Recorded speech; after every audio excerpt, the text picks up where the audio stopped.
କୋଣାର୍କ ସ୍ଥିତ ଏକ ଘରୋଇ ଗେଷ୍ଟ ହାଉସରେ Bhubaneswar safe point private limited ସଂସ୍ଥା ପକ୍ଷରୁ ଶୁକ୍ରବାର ପୂର୍ବାହ୍ନରେ ରାଜ୍ୟସ୍ତରୀୟ ଆତ୍ମନିର୍ଭରଶୀଳ ପ୍ରଶିକ୍ଷଣ ଓ ନିଯୁକ୍ତି ମେଳା ଅନୁଷ୍ଠିତ ହୋଇଯାଇଛି।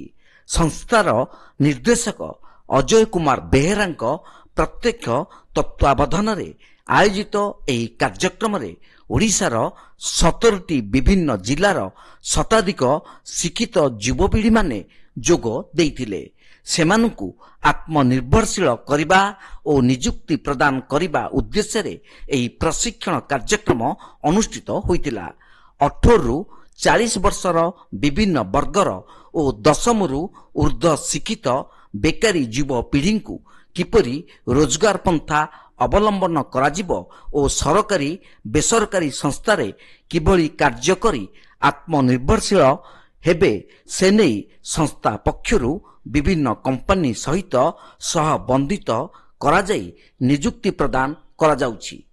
ବର୍ତ୍ତମାନ ସୁଦ୍ଧା ରାଜ୍ୟର ବିଭିନ୍ନ ଜିଲ୍ଲାରେ 3000ରୁ ଅଧିକ ଯୁବପିଢ଼ିମାନଙ୍କୁ ନିଯୁକ୍ତି ପ୍ରଦାନ କରାଯାଇଥିବା ନେଇ ନିର୍ଦ୍ଦେଶକ ଶ୍ରୀ ବେହେରା ସୂଚନା ଦେଇଛନ୍ତି।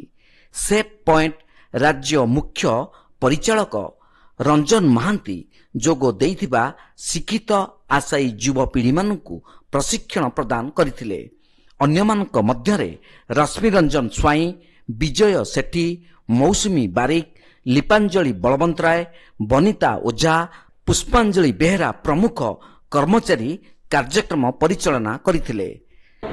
ଆଜିକା ଡେଟ୍ରେ ସେଫ୍ ପଏଣ୍ଟରେ ଏମ୍ଡି ଯେଉଁ ଜିନିଷ ଆପଣମାନଙ୍କୁ ସେୟାର କଲେ ତାଙ୍କର ମୂଳ ଲକ୍ଷ୍ୟ ହେଉଛି ବେକାରୀ ସମସ୍ୟା ହଟାଇବା। ଆଜିକା ଡେଟ୍ରେ ଓଡ଼ିଶା ଗଭର୍ଣ୍ଣମେଣ୍ଟ ପାଖରେ ବହୁତ କିଛି ଜବ୍ ରହିବା ସତ୍ତ୍ୱେ ବି ଆଇଦର ଗଭର୍ଣ୍ଣମେଣ୍ଟ ହେଉ ବା ପ୍ରାଇଭେଟ୍ ସେକ୍ଟର ହେଉ ରହିବା ସତ୍ତ୍ୱେ ବି ଯେଉଁ ଆମର କହୁଛନ୍ତି ୱାର୍ଡ ୱାଇଜ୍ ବା ପଞ୍ଚାୟତ ଲେଭେଲକୁ ସେ ଜବ୍ ପହଞ୍ଚି ପାରୁନି। ଆମର ମେନ୍ ମୂଳ ଲକ୍ଷ୍ୟ ହେଲା ସେ ଗ୍ରାଉଣ୍ଡ ଲେଭେଲ ମାନେ ଗ୍ରାସ ରୁଟ୍ ପାଖକୁ ଯାଇକରି ସେମାନଙ୍କର ସର୍ଭେ କରିବା ଦ୍ୱାରା ଆମେ ତାଙ୍କୁ ଜବ୍ ପ୍ରୋଭାଇଡ୍ କରିପାରିବୁ।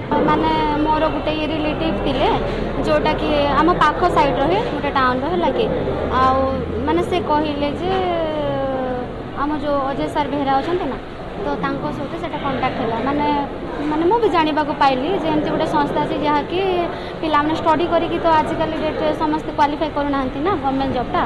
ତ ଯେଉଁମାନେ ବଞ୍ଚିତ ଅଛନ୍ତି ମାନେ ବେକାରୀ ବେସିଲାର ଅଛନ୍ତି ସେମାନଙ୍କ ପାଇଁ ଏଇଟା ଗୋଟେ ନିଯୁକ୍ତି ମାଳା ମାଧ୍ୟମରେ ପଞ୍ଚାୟତରେ ହେଉ କିମ୍ବା ଜିଲ୍ଲା ହେଉ କିମ୍ବା ତୁରେକେଲା ମାନେ ଯେଉଁ ବ୍ଲକରେ ବି ହେଉ। ଏହି ସଂସ୍ଥା ଆମର ବେକାରୀ ଯେତିକି ଲୋକ ଅଛନ୍ତି ଗାଁରେ ଯେଉଁମାନେ ମୂଲିଆ ମଜଦୁରୀ ଖଟୁଛନ୍ତି, ଯେଉଁମାନେ ବେକାରୀ ସମସ୍ୟା, ଯେଉଁମାନେ ବେକାରୀ ଲୋକ ଯେଉଁମାନେ ଚାକିରି ଫାକିରି କିଛି ପାଉନାହାନ୍ତି ସେଇମାନଙ୍କୁ ଚାକିରି ଦେବା ପାଇଁ ଫ୍ରି ଅଫ୍ କଷ୍ଟରେ ଏହି ସଂସ୍ଥା ଖୋଲିଛି। ଆମର ମୟୂରଭଞ୍ଜରେ କି ଆମର ଓଡ଼ିଶା ଭିତରେ ବହୁତ ବେକାରୀ ଲୋକ ଅଛନ୍ତି ଯେଉଁମାନେ ଏଜେଣ୍ଟମାନଙ୍କ ଦ୍ୱାରା ମାନେ ଫସିକି ଠକେଇ ହେଇକି ସେମାନେ ପଇସା ପତ୍ର ଦେଇକି ସେମାନେ ଚାକିରି କରୁଛନ୍ତି। ସେହି ସଂସ୍ଥାଟାକୁ ଆମେ ହଟାଇବା ପାଇଁ ଏହି ସଂସ୍ଥା ଆମର ଅଜୟ ବେହେରା ଯିଏ ସାର୍ ଅଛନ୍ତି ଡାଇରେକ୍ଟର ସେ ଆମର ଷ୍ଟାର୍ଟ କରିଛନ୍ତି। ସେଟା ଶିକାର ନ ହେବା ପାଇଁ ଗୋଟେ ପ୍ରୋଜେକ୍ଟ ଷ୍ଟାର୍ଟ କରିଛି ଯେଉଁଟାକି ସେମାନେ ଫ୍ରି ଅଫ୍ କଷ୍ଟରେ ତାଙ୍କ ଯୋଗ୍ୟତା ଅନୁସାରେ ପ୍ରାଇଭେଟ୍ ସେକ୍ଟର ମାନଙ୍କରେ ନିଯୁକ୍ତି ପାଇବେ। ଏଟା ମୂଳ ଲକ୍ଷ୍ୟ। ଯେଉଁ ଦାଦନ ଦେଖନ୍ତୁ ଆମର ଓଡ଼ିଶାରେ କାମର ଅଭାବ ନାହିଁ। ରାଜ୍ୟ ସରକାର ବହୁତ ଚେଷ୍ଟା କରୁଛନ୍ତି କିନ୍ତୁ ଏଇଟା ଫଳପ୍ରଦ ହେଉନି।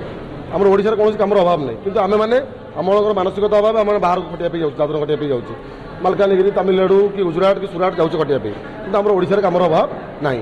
ତ ଆମର ମୂଳ ଉଦ୍ଦେଶ୍ୟ ହେଉଛି ଆମେ ପ୍ରତି ପଞ୍ଚାୟତ ଲେଭେଲରେ ପିଲା ରଖିବୁ। ସେମାନଙ୍କର ପ୍ରତି ପଞ୍ଚାୟତରେ କ୍ଲାସ୍ 1ରୁ ଗ୍ରାଜୁଏସନ୍ ପର୍ଯ୍ୟନ୍ତ ମାନେ ଯେଉଁ ପିଲା ଅଛନ୍ତି ସେମାନଙ୍କର ଆମେ ଫ୍ରି ଅଫ୍ କଷ୍ଟ ସର୍ଭେ କରିବୁ ଆଉ ସେମାନଙ୍କ ଯୋଗ୍ୟତା ଅନୁସାରେ ଆମେ ତ ପ୍ରାଇଭେଟ୍ ସେକ୍ଟରରେ ନିଯୁକ୍ତି ଦେବୁ। ଏଇଟା ହେଉଛି କମ୍ପାନୀର ମୂଳ ଲକ୍ଷ୍ୟ। କୋଣାର୍କରୁ ଜ୍ଞାନରଞ୍ଜନ ବିଶ୍ୱାଳଙ୍କ ରିପୋର୍ଟ, ତୀର୍ଥକ୍ଷେତ୍ର ଲାଇଭ୍।